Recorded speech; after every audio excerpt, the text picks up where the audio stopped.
read your trigger warning. I stopped reading this book 3 times. We were made to be my personal torture. Did I mention he's British? This book is literally touch her and die. And I'll make a crown out of your bones for her. It's that time again, my February reading wrap up. I actually read 10 books this month and I'm super excited. It was a great reading month.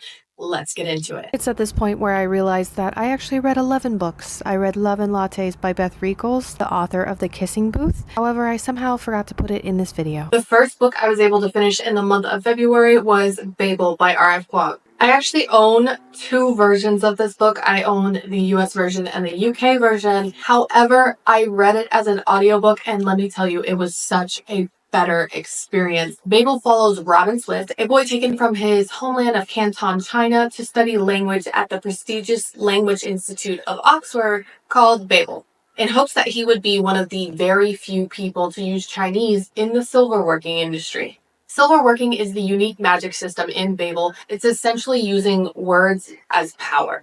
When you put 2 words that have similar meanings in different languages on the silver, it could activate and create magic. You could make streetcars driverless, you can make sure bridges never fall, or you could just make sure your garden stays green.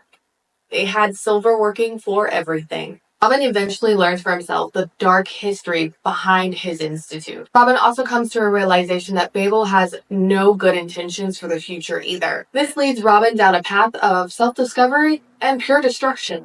This book is very challenging, but at the same time, you're so engaged that you don't mind the challenge. This is one of the most engaging books that I've read in a while. This book is very complex, and you can tell that the author put a lot of research into this. There's a lot of real world issues discussed in this book. Colonialism, oppression, sexism, racism, and much, much more. Also, this book falls into a very small category of books that doesn't have a good ending, but it doesn't have a bad ending. And I have loved every single book that I've read like this. This also falls under historical fiction, which I don't normally read, but I'm not opposed to reading. I will say this book is very slow, but it is worth all of the time that you put into it. I think this follows Robin over like a 10-year span. One of the best things about the book and the worst thing about the book is the fact that it is very complex. If you don't pay attention, you're going to have to go back and try to understand what you just read. It's very easy to get immersed. You want to know what's going to happen next. Now, if you're looking for a romance book, this is not the romance book for you. It has zero spice. It has no romance. The relationships that it focuses on is essentially found family and friendships. The book is 5 stars. I would 1000% recommend this book to anybody. It is a book you should read in your lifetime. Next up, I read Ride With Me by Simone Soltani. Now, I did receive this book as an e-arc from NetGalley, so thank you very much for giving me the opportunity to read this book early. If you know anything about me, I am in my F1 sports romance era, and this was spot on for me. This book is also a marriage of convenience. Stella is a baker and Thomas is an F1 driver, and both of them are in a particularly awkward standing with the public eye right now. So to let off steam and get away for a while, they both attend a Jack and Jill party. But what happens in Vegas doesn't always stay in Vegas because they end up accidentally married. I love how the author wrote Thomas's character. He's a puppy dog, but he's just as equally manly. Did I mention he's British? I feel like she also made him completely in touch with his emotions. He was definitely able to ask all the hard questions, but that doesn't mean he didn't have his flaws. And Stella is such a boss character. I feel like Stella spent a lot of time building herself up and being torn down by someone else, so it was nice for her character to finally have someone else take care of her, so that way she could relax. Now, this is a very slow burn, but the ending felt very rushed. Even a bit far-fetched. At the end, Thomas's woes seem to poof, disappear. But I would 1000% recommend this book to anybody. It was so fun to read. It's a 5 out of 5 stars and about a 4 on the spice scale. The spice was pretty good. Next up, I read Blood of Hercules by Jasmine Moss. This is a dystopian, new adult Greek mythology-based book. And it is 100% nothing that I expected. Alexis is a teen who's going through a major hardship when she finds out that she actually has the blood of gods. She is immediately thrown into a world that she knows nothing about. She did not know about her heritage, so she has to figure it out on her own. But little does she know, she's nowhere near being alone. I'm definitely intrigued enough to continue on with this series, but based on all the hype that it got from social media, I definitely was expecting a little bit more. The world building in this book was absolutely lacking, or the author was definitely rushing. I can't really tell. It's almost to the point I would say there is no world building at all. I felt like the organization was very strange. It was very rushed, and then at points, certain characters would just randomly come back. It was a bit unorganized. One of the biggest things that I do love about this book is it was written genuinely human. The author made Alexis's character so human. She was funny. Her inner monologues were hilarious. I do love the development in Alexis. However, her character was very naive from the get-go. For someone who had such a harsh life, she also seemed very clueless about everything. Except for math. She was very good at math. I would like to see the world before it hit the dystopian parts.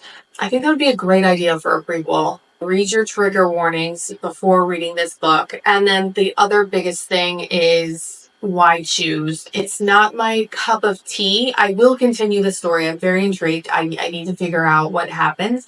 However, a why choose novel is not something that I would normally be interested in. The book has a dash of spice. I'd say about a 1 for spice. I also read this book as an audiobook. It was a great experience. I think the narrator did an exceptional job, especially with the inner monologues. I think she really embodied Alexis. I do rate this a 3 out of 5 stars due to the fact that the world building was basically non-existent.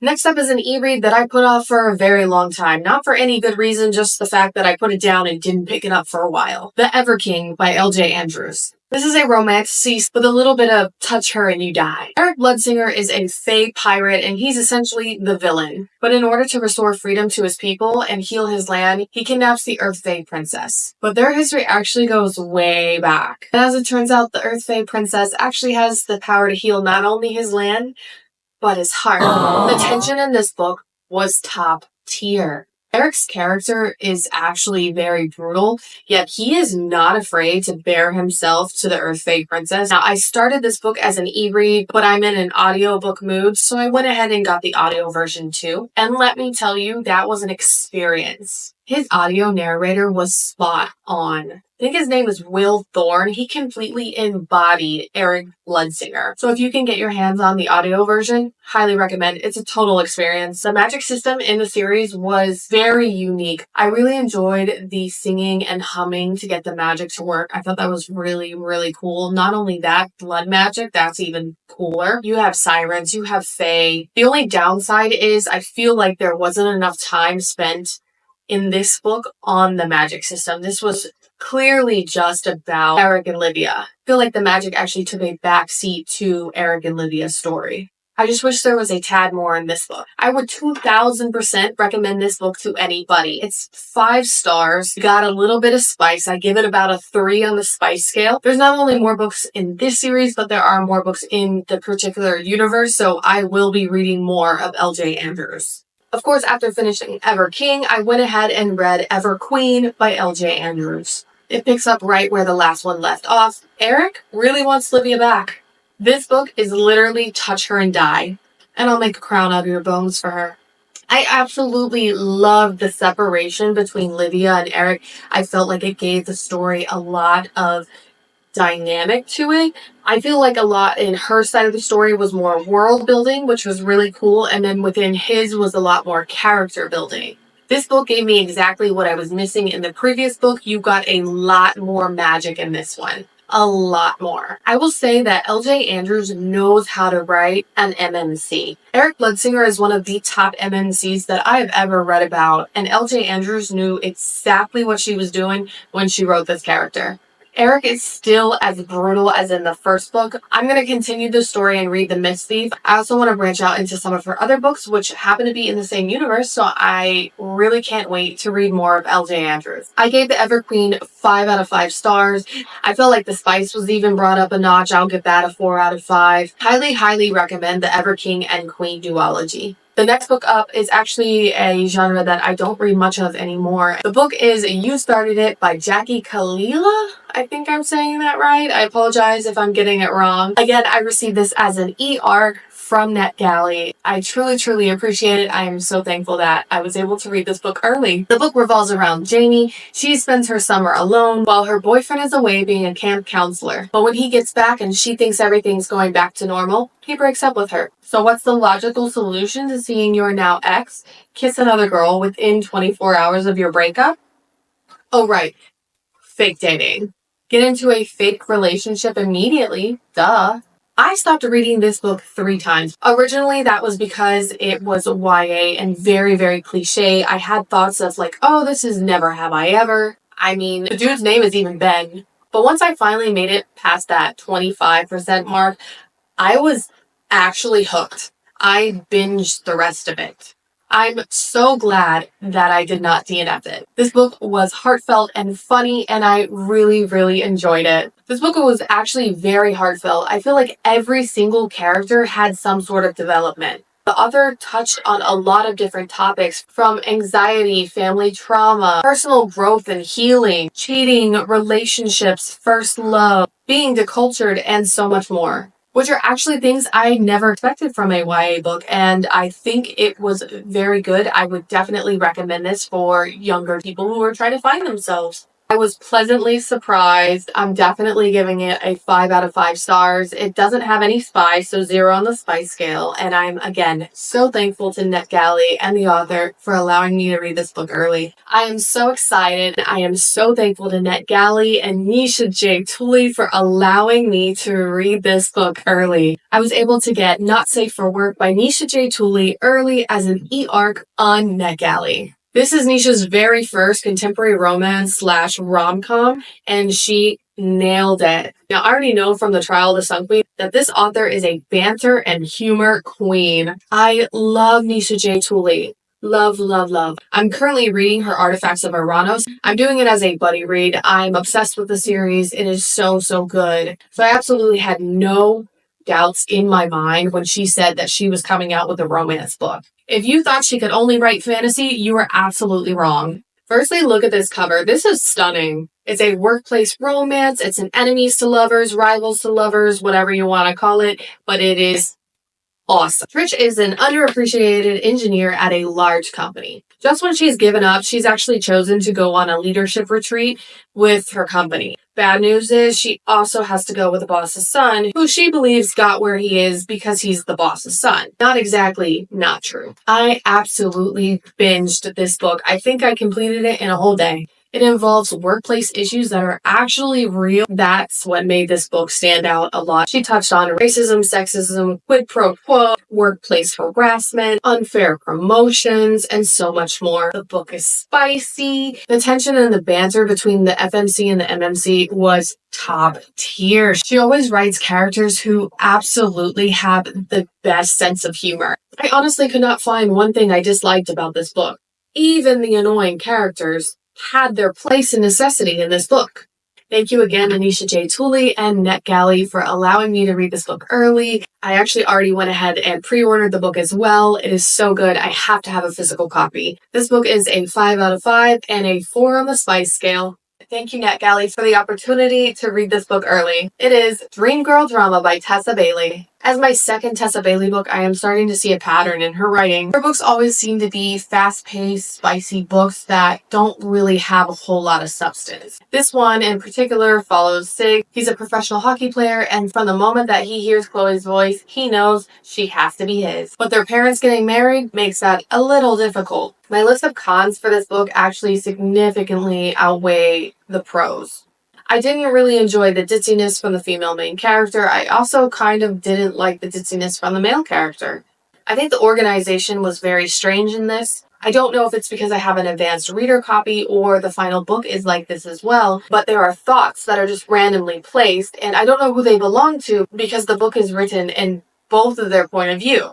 The book is constantly bouncing around between the two of them. I would consider this a slow burn as the timeline inside the book is exceptionally long, but the book itself is a very fast-paced read, to the point of where I'd say the story was almost rushed. I think if I'm going to read a super cliche book, as in becoming step-siblings and being attracted to each other, I feel like it has to have some sort of substance, and this just didn't have that. Funny enough, though, I did picture the main characters as the actors from Baby Driver. I felt like she would be a perfect face and he would be a perfect face. And in some ways, I felt like that helped me move forward through the book. It made the book a little more bearable. I was, however, glad that this is my first hockey romance that doesn't involve fake dating. I am so tired of hockey mixed with fake dating. I also like the plot twist in the book. I think it made it all the better, and the tension was very good as well because it's a slow burn, so that tension builds up. As I said, I did receive this as an e-arc, but I don't think I would buy the final version just to find out whether it got better or worse. I also don't think I would recommend this book to other people. I gave it a 2 out of 5 stars. However, it has about a 3 on the spice scale. But again, I am so thankful to NetGalley and Tessa Bailey for allowing me to read the book early. I read My Fault by Mercedes Ron. I most definitely bought the whole series after watching My Fault London. I'm so guilty of it. But what we're gonna talk about is the book. This is a new adult romance with forced proximity and step-siblings. Noah's mom uproots her when she remarries, moving them both from Canada to California. But she also has a new stepbrother who can't seem to stay away from her. Okay, most of this might sound like complaints, but it's really not. Except for the fact that she's 17 and he's 22. That's an actual complaint. The second biggest issue I have with this book is Noah's ability to drive. It just doesn't make sense. Supposedly, at the age of 10, with no driver's license, she learns spectacular racing skills that she maintains for 6 years with no practice at all, and all of a sudden she's winning races. Somehow that just seems a little far-fetched to me. At least in the movie, they kind of fill in that gap. I think the book did a great job with tension and the push and pull that Nick was giving. I truly think that is on par with his character. I also think it touched on important topics such as alcoholism, abuse, and PTSD and healing. I think it's great to see those kind of topics in books. I also, especially being a Twilight lover, there's a quote in here that's reminded me a lot of Twilight. "You were made to be my personal torture. If you know, you know." I will say one of the best experiences about this book is the fact that there are movies. I love comparing them. I'm also one of those people that loves to see books come to life. I don't necessarily hate any of the movies. I actually love My Fault London. Culpa Mia is actually really good as well. I just like London a little bit better. I definitely would recommend this book to others. I give it a 5 out of 5 stars. Reading it along with the movies makes the experience so much better. I finally did it. I finished Skyshade. Alright, don't come for me. The reason I didn't finish it quickly was because I went on vacation and then I kind of put it down and didn't pick it back up. It has nothing to do with the fact that I love this book. This picks up right where we left off. Isla is learning so much about herself. She's learning so much about her magic. We're learning so much about the world. I will say this is more Grimm focused, but our boy Oro, he has a few scenes too. This book is a pivot point in the series, and I am genuinely happy with this book. While a lot of others are mad. I tried to dodge reviews as much as possible, but when I would see one and try to swipe away, I instantly knew these people were not happy with this book. Mostly from Team Grimm, but you know, it's okay. Hear me out. This book is our second Twilight era. This gives me all the Twilight vibes. You have your two different teams, you have your breakups, you have your angsty eras. It's all in here. Maybe that's why I love it so much. It's bringing back that nostalgia. Anyway, Isla goes through her pity me stage, or angsty stage, whatever you want to call it. But I feel like it was absolutely pivotal to her character development and finding out who she is and her powers to actually go through that. Like, I didn't feel like it was useless at all, like in Twilight. She genuinely needed that to figure out what she was capable of. This is a fairly small book, but so much happens in it. I'm so glad that she's continuing on the series. I do think that if they had ended it on a trilogy, it would have been so much information packed into this tiny little book. It would have been overwhelming. It was already a lot of information. I love that it's keeping me guessing. I love that I still don't know who she's going to end up with. And obviously I'm Team Oro. But what I will say is if this turns into a why choose, I might get mad. That's the point where I turned. There has to be a choice. Either one. It's got to be one or the other. And I absolutely love the depth at which both Grimm and Oro love her. Their monologues about how much they love her are so good. Alex not only upped the character building and the world building, she also upped the spice. She is building it up. She is making us angry. She's making us choose sides. She's making us not choose sides, you know? But I love the fan service that she is doing for this series. She'll be soon releasing Dueling Crowns. I've already pre-ordered it. It looks gorgeous. It's Grimm's POV and Oro's POV in the same book. You flip it for the different POV. It looks stunning. I pre-ordered so quickly. I cannot wait to see what's next in this series. I rated Skyshade 5 out of 5 and 3 on the spice scale. I loved it.